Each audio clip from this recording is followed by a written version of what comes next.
Hello, dear one. This is Hara Love, and I would like to talk with you today about reclaiming goddesshood, remembering our divinity, and using that to help navigate our lives. I get questions relatively frequently about what does it mean to be a goddess? Like, why are you even calling yourself or other people a goddess? What does it mean? Um, do you think that you're, up there with God? And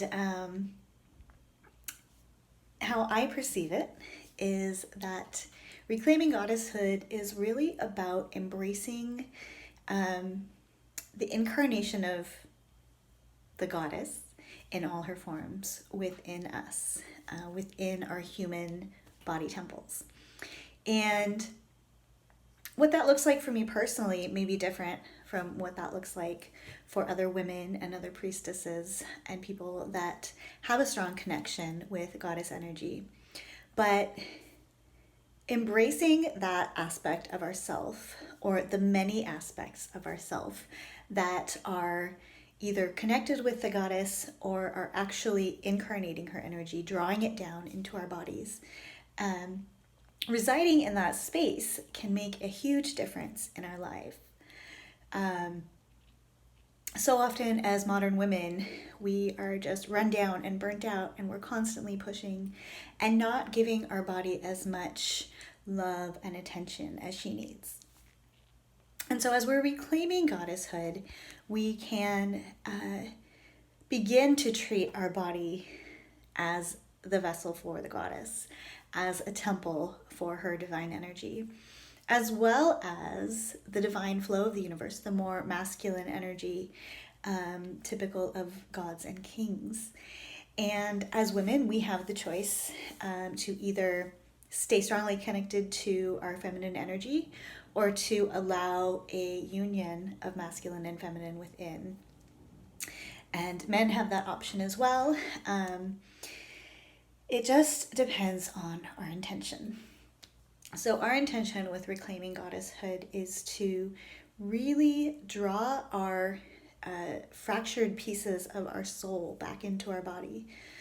And those pieces of our soul may be split apart due to trauma or society's expectations, or, there's a million reasons that happens. But we have the sovereign power to draw those pieces in, to make a conscious decision to collect the pieces of ourselves that have been forgotten or have been pushed aside or have been forcefully disconnected from us through thousands of years of programming, hundreds of thousands of years, right, if we go back further, so that we can stop feeling divorced from ourselves, stop feeling disconnected from our strength. And it's the kind of strength that is eternal and unending. And what we can do with that is create miracles. We can use that divine energy to continuously recharge our batteries. And when we keep our physical batteries full, then our emotional and mental and spiritual batteries can start to recharge again, because too often they've just been drained or disconnected completely. Now, if you've been practicing mindfulness for a while, or yoga, or other body, mind, spirit therapies, you may have some sense of that connection already, and that's great. And my goal is to help you take it even further, to really strongly get into your body, to inhabit your body as fully as possible, to enjoy the process of being human as much as possible, but to do it from a perspective of drawing our spirit back down in as well. And in Chinese medicine, this is inseparable. We have a number of different types of spirit that reside in our bodies, and almost every disease can be seen associated with a disconnection of one or more of those spirits. So one big one that I work with is our heart empress. We can look at the heart as being like our castle, our sacred home. And we need to return continuously there in order to really develop a connection to the flow that needs to flow through us.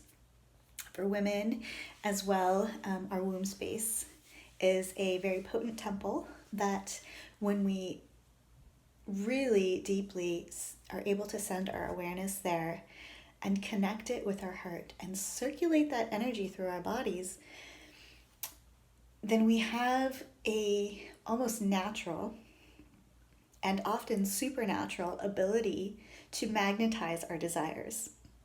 Now, of course, the whole manifestation magnetization process requires more steps than just that. But just know that it is possible. And furthermore, when we have connected our heart and our womb, and we are grounded solidly in our body, we have a strong nervous system, a strong bioenergetic system, a strong circulatory system. When we have kicked out and released most of the inflammation and other blockages that are keeping us from being in our body, then we can start to shift into more of an orgasmic body.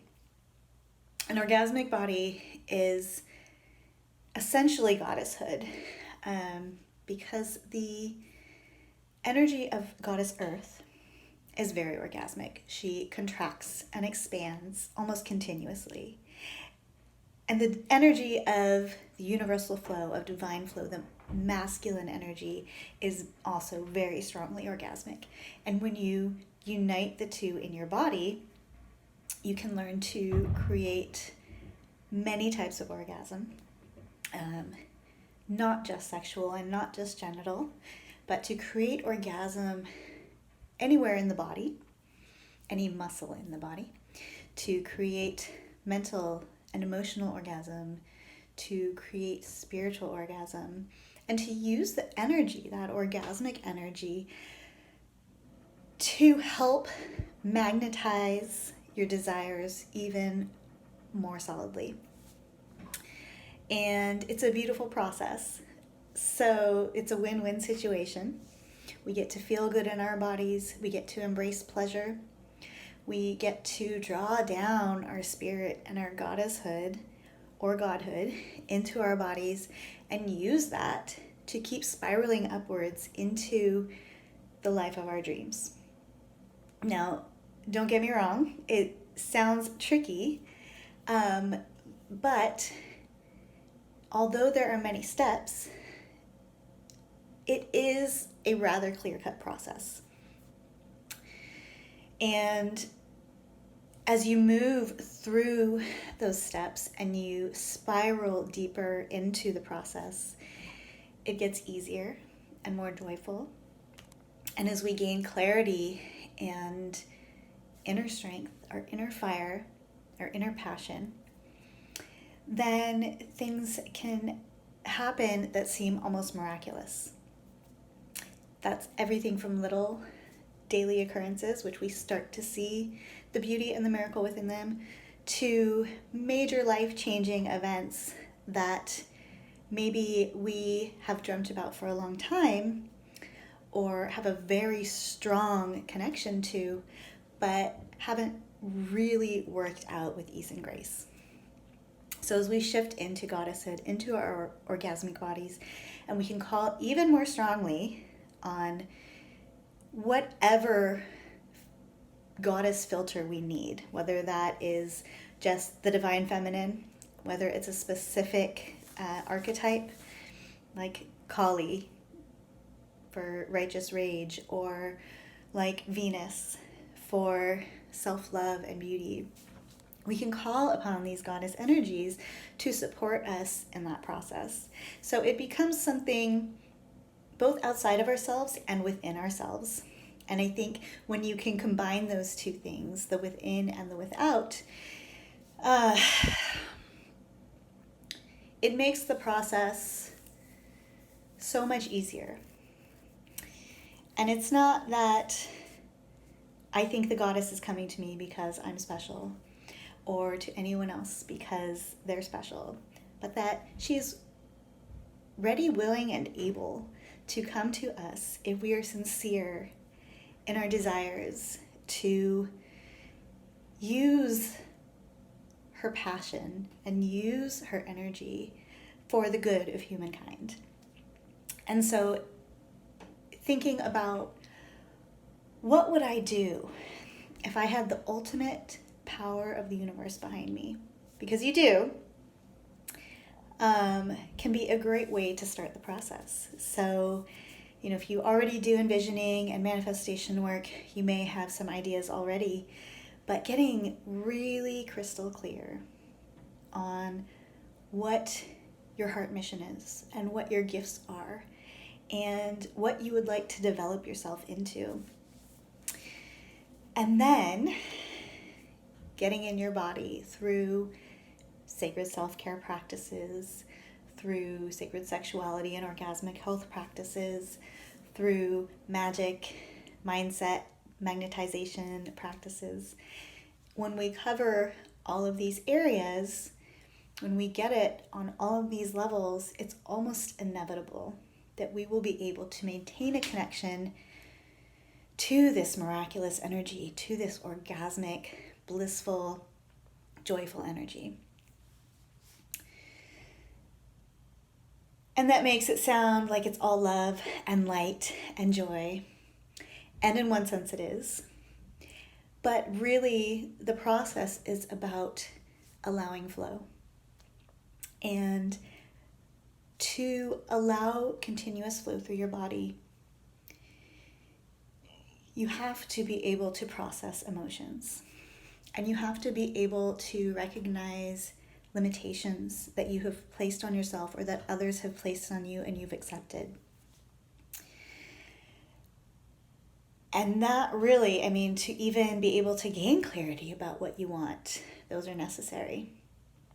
So as we begin the process towards reclaiming our goddesshood, towards reclaiming our orgasmic life, we have to get into our bodies and process these emotions that may have been stuck there for a really long time.